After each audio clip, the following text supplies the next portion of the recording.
Hello everyone, I'm Xiaosu with Xinhua News Agency.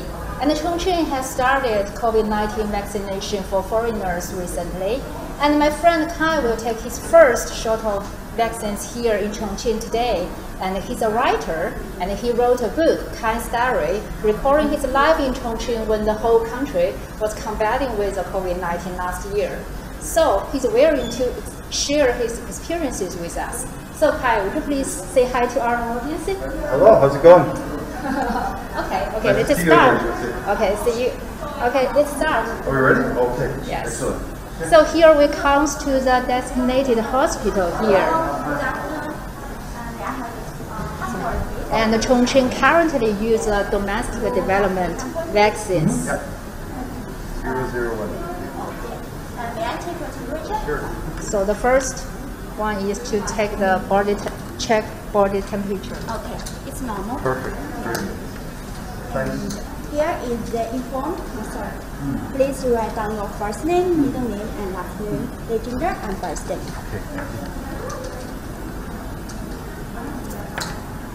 So foreigners who have already participated in the Social Security and medical insurances will be vaccinated for free. And for those who did not participate in the Social Security and medical insurances will be vaccinated at their own expenses, about 100 yuan a dose.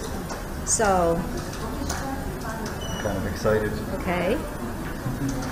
So before the vaccination, Kai will follow the procedures to sign an informed consent form and declare and inform the health personnel of his health status. So you don't have medical conditions. You can receive the vaccination. Okay? Perfect. And the vaccine includes 2 doses. Today you will receive the first dose. Okay. And 21 days later, you should make an appointment for the second dose. Okay. And after the injection, there may be some adverse reactions, such as fever, fatigue, headache, diarrhea, swelling, pain, itching. So after the injection, you should stay here for 30 minutes. Sure. If you feel any uncomfortable, please inform us, okay? Okay, thank you. Please note down and start here. So the vaccination will be carried out after above conditions are met. This is the Chinese one, and this is the English.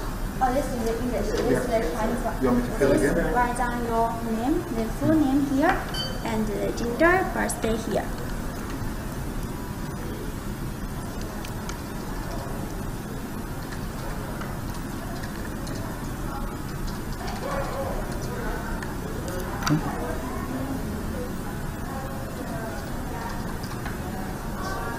Okay, please sign here. And the year, then the date. No, the birthday. Yeah. 0512. Okay. And here, this is the letter of commitment to receive the vaccine. So, do you have the medical insurance of Chongqing? We're going to be paying. Okay. So you would like to receive the vaccine and you will pay it by yourself.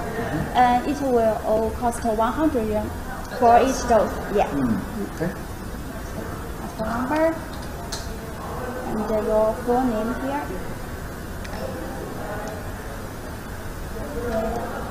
Gender. And please write down your birthday here. Birthday here. Birthday. And your name, write down your name.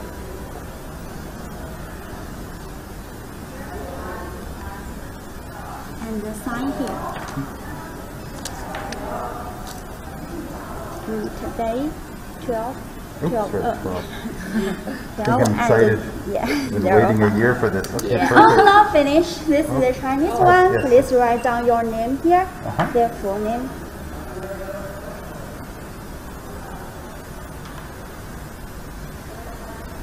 Male, sorry.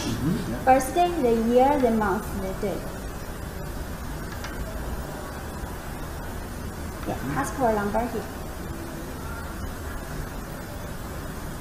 And please write down your name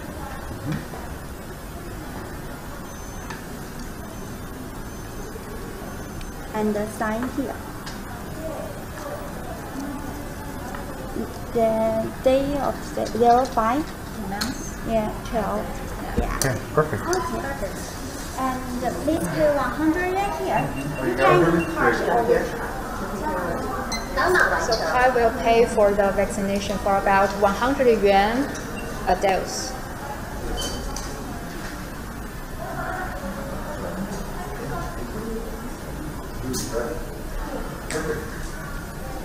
So we're going to Okay, great. I'm excited.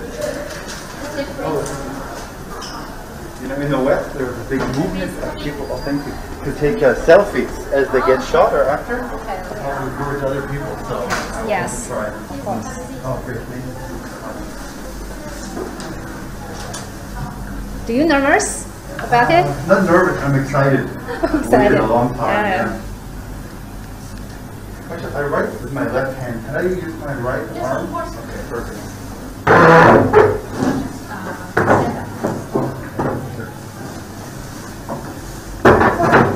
Perfect. Okay.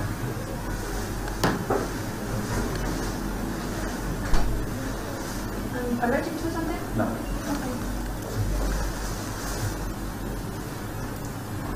So Chongqing nowadays is used the domestically development vaccines. Will be a little hurt. No problem.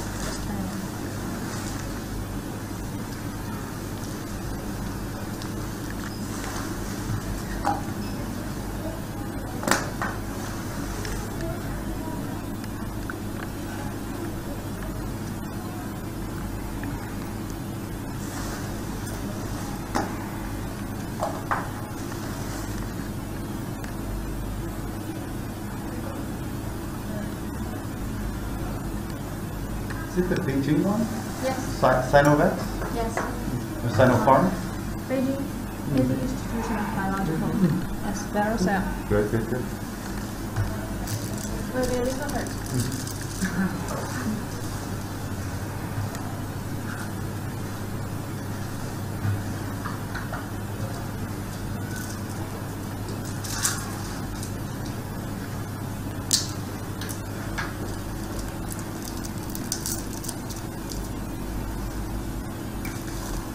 No alcohol and cigarettes in 3 days.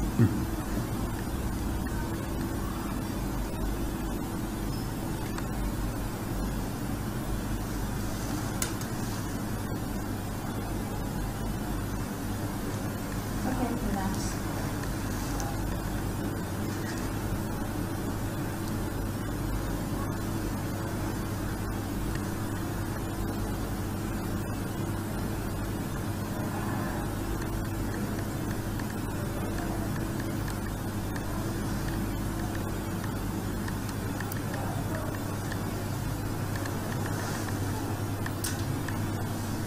Anything else?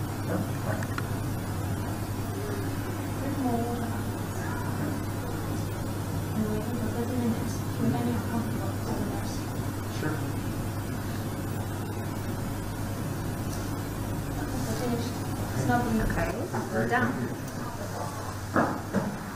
How do you feel? I feel great. Can we take one selfie now for the West people? Okay, of course. You want to do it? With the doctor, yeah. Thank you so much. Thank you. Okay, we did it. Okay, then Great. we'll stay here for another 30 minutes Okay. for observation, right? Yeah, so far so good. Actually, my 5G is full strength now. Wow, 5G. That's one of the jokes that people promote. The vaccine will improve your internet quality.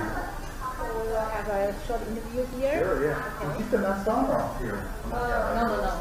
Maybe we should wear the mask. Okay, is that hospital? Yes. Sure. So, I was wondering why you want to have the vaccination here in China. Well, I'm in China, and I don't want to go anywhere. The risk of going somewhere just to get a vaccine is not tolerable for me. And I think it's it's starting to become readily available in some countries. Like America lately has done a really good job. In my native Canada, it's still very, very hard to get a vaccine, and it's still a very low population. I think. So how about your family? My grandmother is very old now. She's got the first dose, I think the Pfizer one, Pfizer BioNTech, which is with the mRNA. It's one of the new ones. But my father and mother are both waiting because my father works from home. My mother is retired, so they don't go out very much. So they're waiting to see. With the Western ones, there are some side effects. Some people are a little bit worried about. I haven't heard much of the Chinese one having any side effects, so this is good. In the West, there's a big push to get vaccinated, which is great. Everyone wants their life to go back to normal, but some people are a little nervous of some of the side effects too. So you told me you want to go home this summer. You wish? I hope so. Yeah. I don't think it will happen this summer though. Maybe the winter? Maybe the winter? Yeah, I feel like the ability to travel back and forth is not really so smooth yet. I wouldn't want to fly home to Canada and then maybe not be able to come back to China very easily, or even I would hate to get sick in Canada this summer. I've done so well a year and a half to stay healthy. China feels very, very safe. It's actually one of the things that's very frustrating now in the West lately, because some people, maybe 20%, are very hesitant to get a vaccine or don't want to get a vaccine. They're saying it'll be very hard to get the herd immunity. So some experts in the UK and America are saying that it might become endemic and stay in society for many years to come, which I find very hard to imagine for me, because we did such a good job in China. We fought the virus, and then we were able to use the quarantine to really keep it outside of the community spread. It's hard for me to understand how it's so difficult there. I guess it's just a different set of priorities or something like that. But I don't really want to go back to visit until it's more safe in Canada. Although I do. You want to visit your grandmother? You told me. I would love to. I would love to. She's getting quite old. Already almost 93. She's 92 still, yeah. So hopefully in the winter, or maybe next summer at the latest, we'll be safe to go back, yeah. I remember the last year, the first time I interviewed you, you wear a mask and then record a vlogs on the social media, and I tell people to stay home and to wash hands. 1 year on, China is recovering from the pandemic. So what's the change, do you think? Well, we're so lucky here, I think, that we really fought the virus so well, and the government and the people really worked very well together to keep it very safe. You know, I've been back to school almost since last April. Chongqing has been very, very safe, and we've been able to keep normal working. We go out to the restaurant sometimes. I teach at the school, and I'm working. I published a book and another one I'm working on, and it just feels very comfortable and safe. You know, what's been happening in a few countries lately, especially India, is very upsetting. It's very tragic and very sad. And the population is so high and so dense, it's really uncontrollable spread. But it kind of reminds me that if China had not managed the virus so well, this could have easily happened in China as well. So on one hand, I feel it's so heartbreaking what's going on. You know, the cities in India are very bad, and the villages don't even have hospitals. So if you're in the village, there's really nothing you can do in the remote area. But I also feel so grateful in China, because we were so strong in our response. We were able to really protect the people, and it's really great.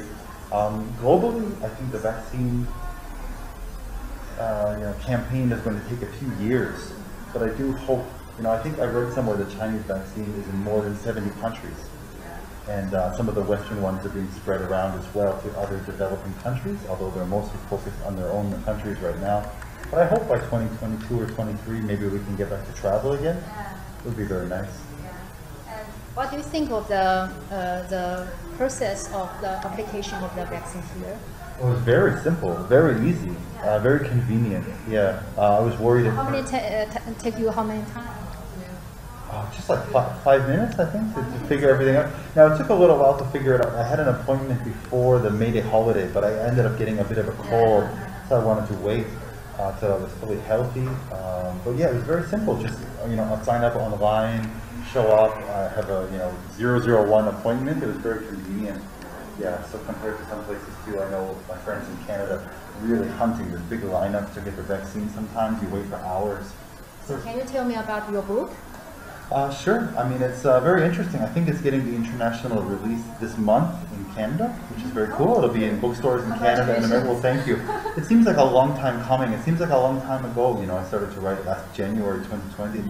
But it was very rewarding in different stages, you know, for one, to write a blog and to just give my ideas and kind of help. Because at first we were very worried. We didn't know what was going on in Chongqing. We were under this, you know, voluntary lockdown. And just to kind of share my thoughts. And I've always had the dream to publish books and be a writer, fiction and nonfiction. And I thought if I die in my apartment without a published book, I will have studied all my life for nothing, you know? So I really just wanted to write and share with people. And then some people in the West really started to appreciate the advice. You know, I feel like it was in stages. My next blog, I kind of want to tackle that because at the beginning, it was like this curious Canadian. Oh, he's in lockdown in China. What's happening to him? And then some people started to realize, oh, maybe I should be taking notes. What he's doing, I might have to do later. And so this is like a helpful information. Afterwards, it became a little bit frustrating because I spent a while kind of saying, this was China's playbook. Why are you doing something else that's not as effective? And having a little bit of resistance, not being able to really figure out, you know, we did a 2-month serious lockdown, and then the quarantine was able to keep it in place. Whereas in Canada, especially Ontario, where I used to live, my father lives in the capital, and I used to live in Toronto. And Ontario is, they'll do a 3-week lockdown, it starts to go down a bit, then they open up, and then it goes up, and then they do another one, and it's like a roller coaster, up and down, up and down. And I read somewhere, a health expert that said, you know, the way humans feel about loss and victory, they would rather have a 2-month lockdown once than 6 one-month lockdowns. It's easier to deal with. So I wish that they had followed our example more closely, but I still feel rewarded that in my personal group of family and friends, they were very well informed, very well protected, and I felt able to give some helpful information, and that was very nice. And then again, you know, last December we had a big launch ceremony. The book was released in English and Chinese, and it was very exciting. It felt very rewarding. A lot of people put a lot of work in, not just myself writing it. And it was an honor to kind of tell the story of Chongqing's battle through my eyes with my wife and family, but also how we as a city came together. It was very interesting. So you're working on your next book? Yeah, I have a few projects. You know, my dream is to feel so calm with the pandemic under control that I can write more fictional novels. I have this story about a boy named Amos, kind of like a Harry Potter in China kind of story. I know there are many wonderful Chinese directors, but one that I like to watch, sometimes he does this Chinese and Western sort of story, Jorah. I hope one day, I don't know if you know him, one day I hope to meet him in the elevator and pitch him the idea. Well, maybe he will see this clip. I think he would do a wonderful job. So I want to write these fictional stories, but I'm still working on some kind of philosophy. I feel like I continued to write the blog. I had many writers around the world contribute. But one thing I found was because pushing, saying, you know, China is a good example. Of course, some other countries followed. New Zealand, Australia, Israel all did a very good job with containment and have the 0-case model, as opposed to the countries that are trying to just get under the exponential peak. It's a different goal, but that goal is a lot harder to control than the 0-case model. We really just don't want any COVID. But I had a lot of pushback. There were some people, because especially when Trump was still in power in America, he loved to blame other people for his own, you know, mistakes, his own failure of policy. It's easier to say, well, blame China or do this, do that.